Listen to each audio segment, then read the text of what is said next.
Honda IDSI, ang issue nito bago namin gawin ang transmission ay painitin sa umaga ng 20 to 30 minutes bago mag-drive and reverse.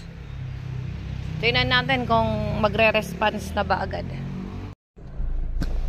So, ayan, drive naman siya agad at nag-reverse naman din agad yung sasakyan. So, masasabi natin na solve na ang problem nitong Honda IDSI na to.